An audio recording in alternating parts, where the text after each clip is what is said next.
Hello, ladies and gentlemen. Welcome back to Reserved Investments, and thank you for joining me.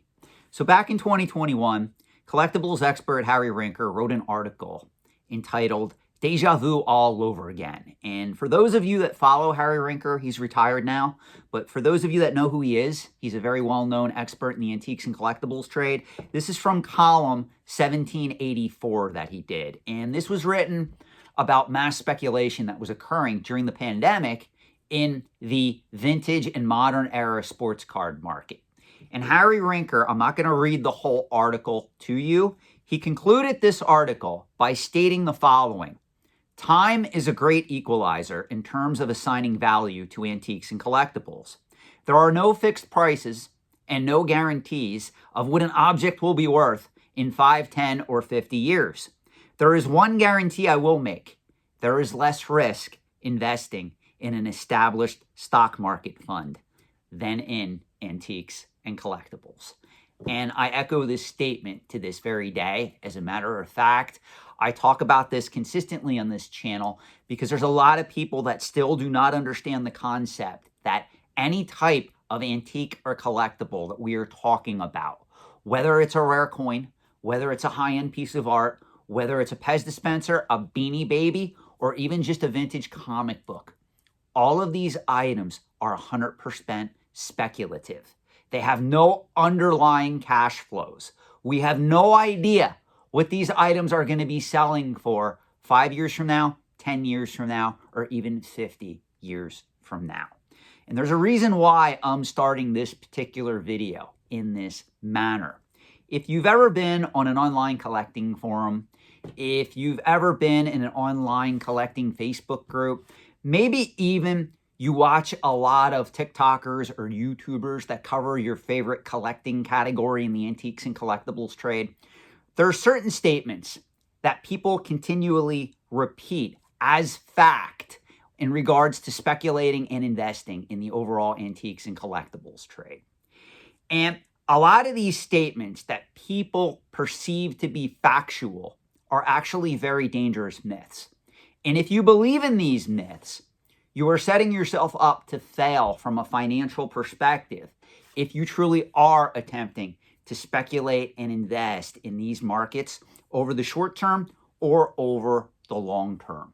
So what I want to do in this video is I've compiled a list of 6 top beliefs that you will hear repeated verbatim in some of the reality-based collecting shows that you watch, whether it's Pawn Stars, whether it's American Pickers, whether it's Antiques Roadshow, whether it's Storage Wars, or if you log on to your favorite collecting forum or Facebook group, you're bound to hear these statements repeated as fact.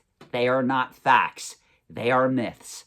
And today I'm going to prove to you why these are very dangerous myths to believe if you are attempting to speculate or invest in any kind of antique or collectible.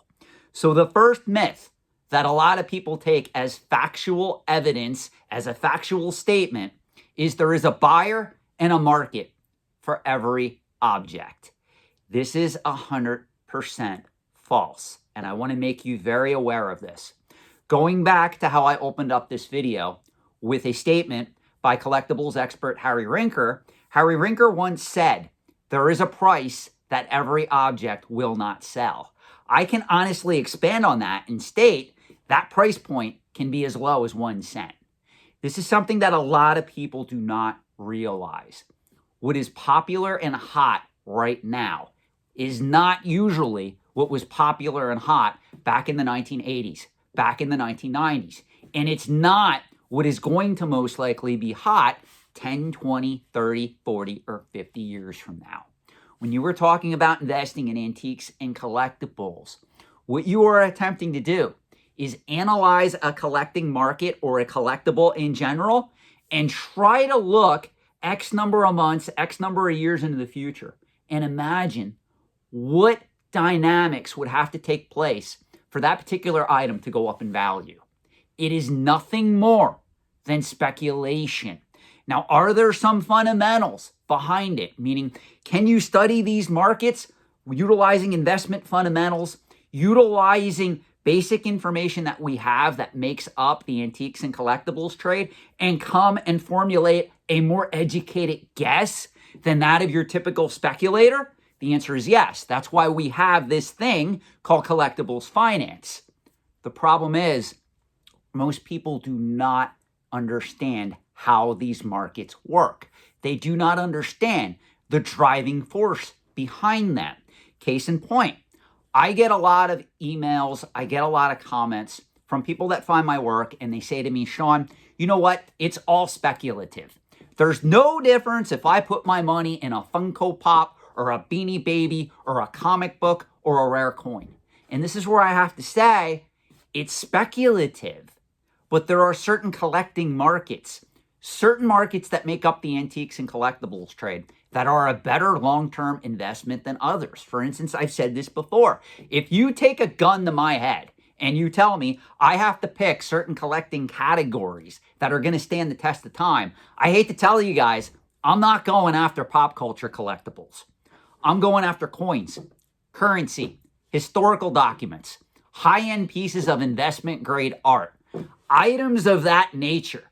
I'm staying away from comic books, from Beanie Babies, from Pokemon cards, from Magic the Gathering, from vintage toys. I'm staying away from video games, all that stuff.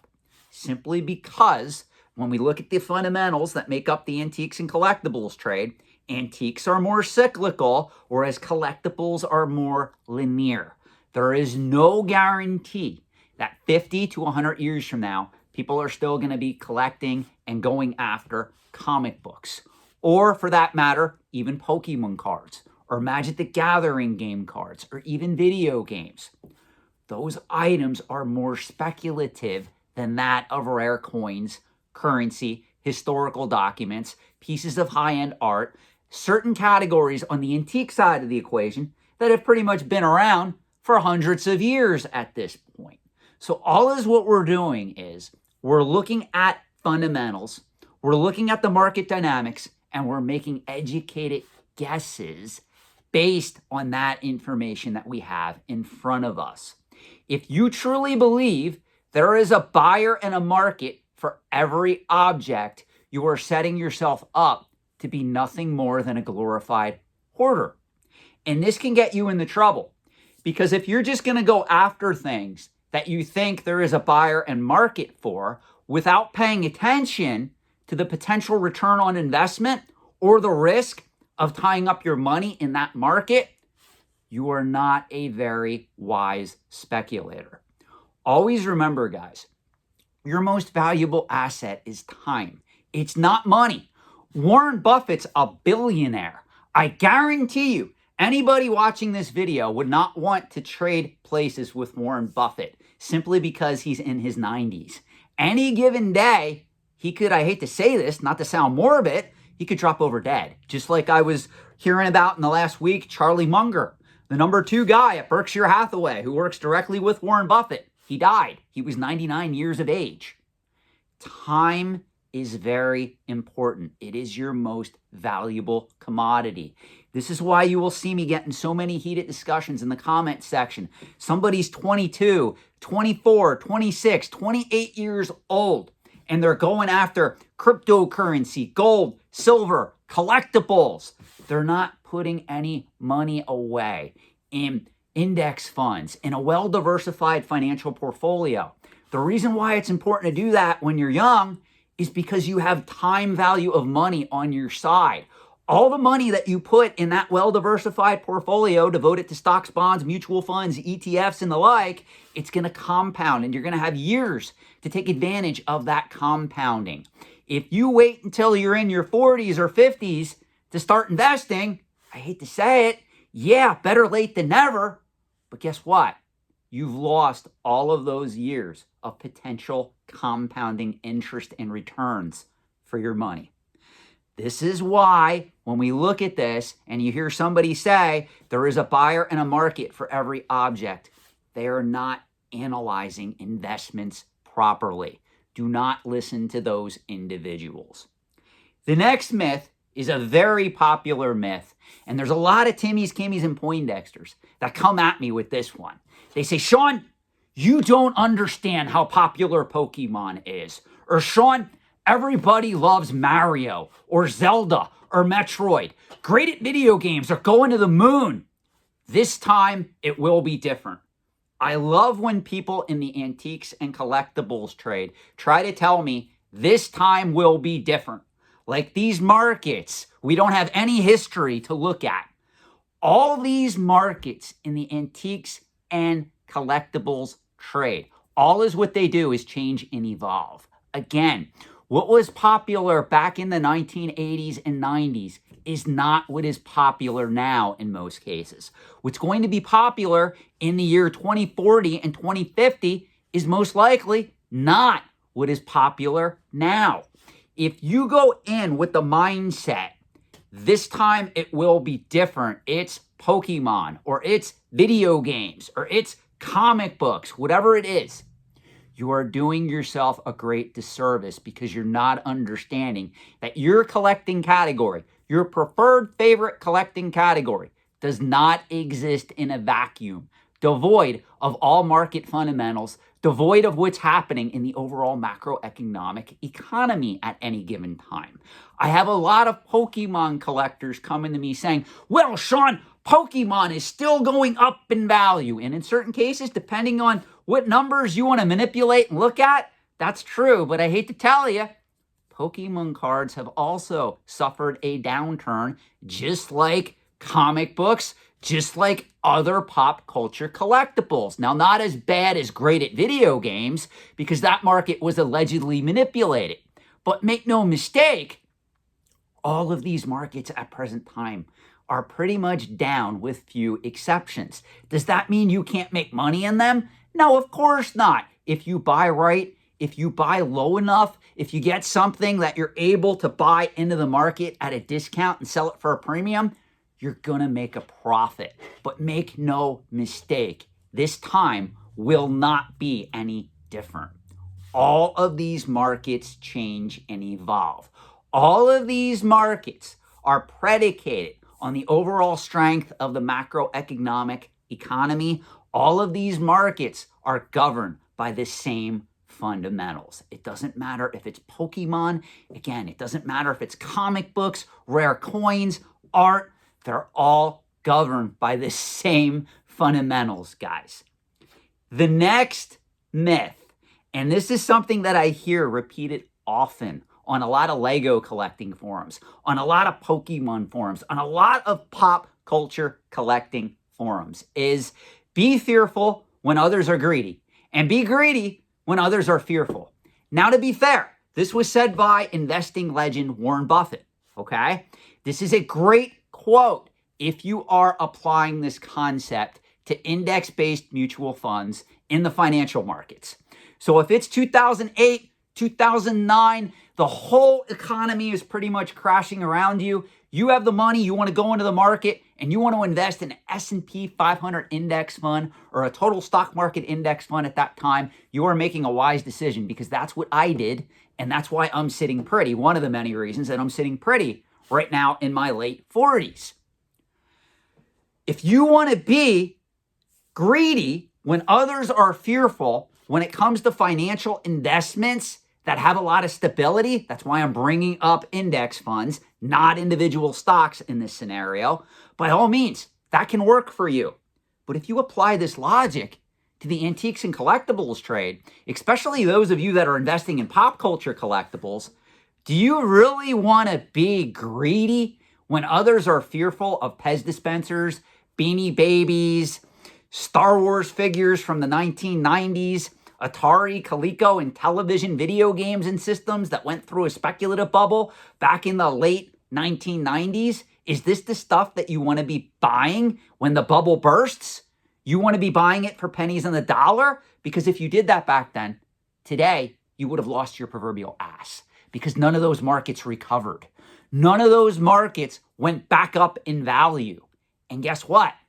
Some of those markets are based on a lot of high-profile properties. If you look at what happened, if you remember, back in the mid to late 1990s, the Power of the Force 2 Star Wars figures, when Hasbro released them into the market with the greenbacks and the orange backs, people were going nuts buying that stuff. They were paying a premium for the different variants, the ones with the short lightsaber, the ones with the long lightsaber. All the action figures had variants, and people were paying a premium for them on eBay and on the internet. I made a lot of money in that market back in the day. Guess what? A lot of that stuff, even if you kept it factory sealed, even though it was based on Star Wars, too much of it was made. Too much of it was hoarded. We now know it was the vintage Star Wars stuff from the late 70s and early 80s that people covet. That's the stuff that has true value in organic collecting demand, not the later stuff.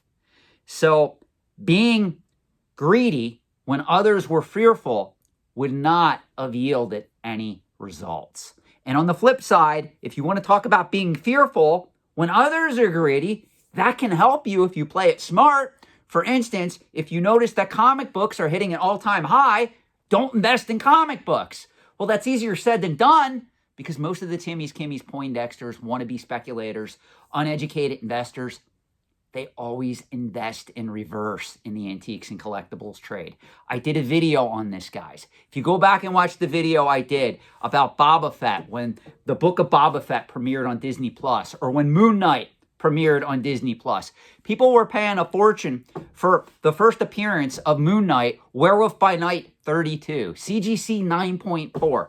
It was selling for like $7,000, $8,000, $9,000 or more at the time.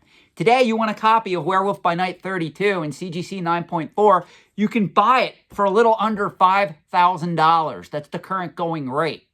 Why do you have to buy an item like that just because Disney put out a limited television series on the Disney Plus platform? It makes no sense to me, but people in the antiques and collectibles trade continue to invest in reverse, and then they adopt this mantra: be fearful when others are greedy, and be greedy when others are fearful. Again, you're going to end up with a house full of items that nobody wants if you take that advice.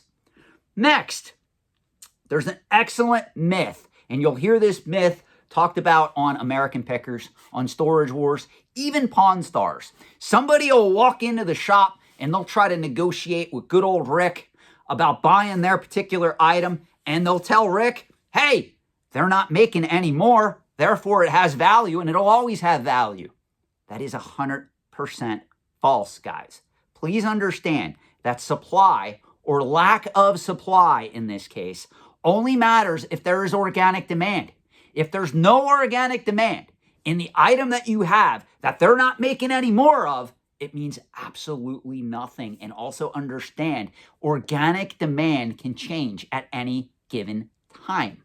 There are a lot of examples throughout the entire history of the antiques and collectibles trade where people were paying a premium for things just because they wanted to own them. They were hip, they were in vogue, and they were really popular at that particular point in time. Years go by, there's no more demand for the item. It doesn't matter if nobody is manufacturing that item. In most cases, let me teach you something that is a basic truth of the universe. If nobody is manufacturing the item that you are going after, there's usually a reason that nobody is manufacturing it anymore. For instance, in the year 2023, they no longer make typewriters, to my knowledge. The reason they don't make typewriters, to my knowledge, is because pretty much everybody has access to a computer and a printer. There's no need to produce typewriters in the year 2023. So if you get smart and creative and you say, ha, they're not making any more, usually there's a reason for that. Not all typewriters are collectible. Please understand that. There are typewriters out there that pretty much are considered junk with no to very little value.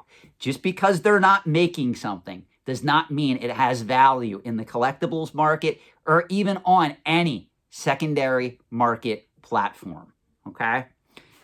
Myth number 5, rarity equates to value in the antiques and collectibles trade.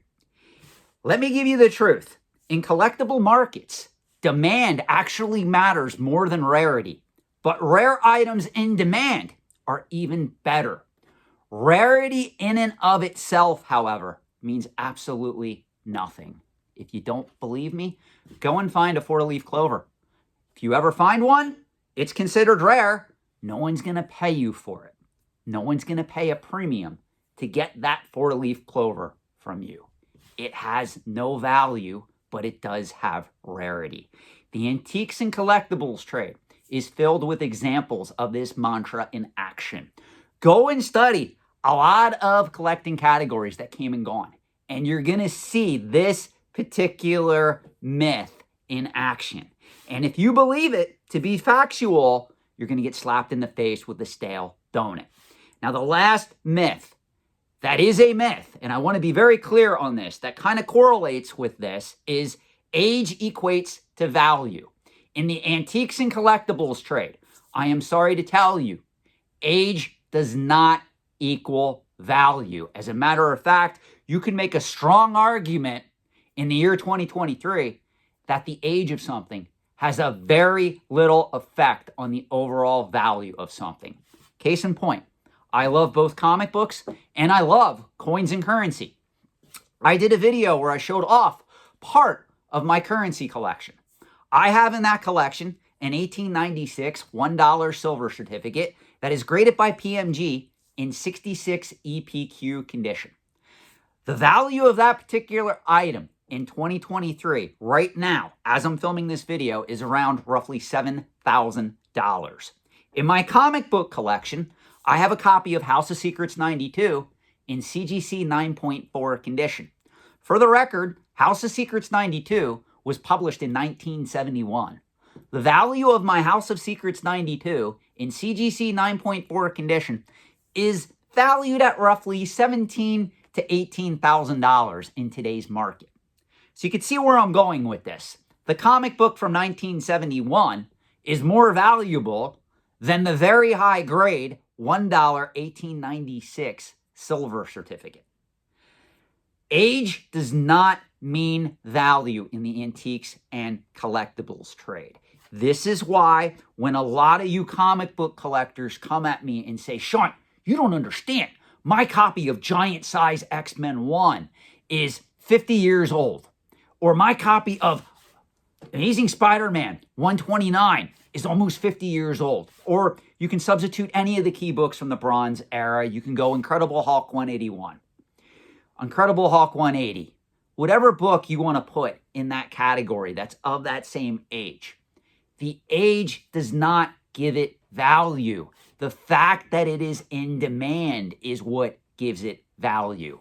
If we go in the My DeLorean time machine and we go into the future 10, 20, 30, 40, 50 years, if 50 years from now, nobody cares that a comic book that is now over 100 years old is readily available on the open market, guess what? No one's going to pay a premium for it. And looking at this from another standpoint, I've said this before in other videos, you would be better off going after a House of Secrets 92 than a Giant Size X-Men 1, simply because, I hate to say this, the House of Secrets 92 is a much more rare and hard to find comic book than your Giant Size X-Men 1. And it also has organic collectability and demand because, again, it's the first appearance of Swamp Thing. Now, we can sit here and argue all day, if we want to get nerdy, that Swamp Thing isn't a high-profile character as the X-Men. I would agree with that assessment. But due to the rarity and demand of that book, I tend to lean more towards House of Secrets 92 than that of Giant Size X-Men 1.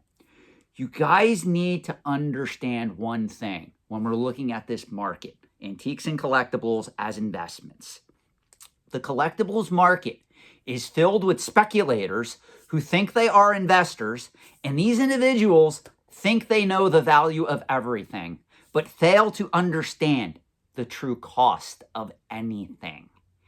Time value of money, your opportunity cost, the opportunities that you have in front of you, and the amount of time you are spending in these markets all matter, guys. This is the number one reason why investors or would-be investors fail in these markets. Please learn from this. Please understand this. And please feel free to share this video, or at the very least, Let me know your thoughts in the comment description below. Thank you so much and have a great evening.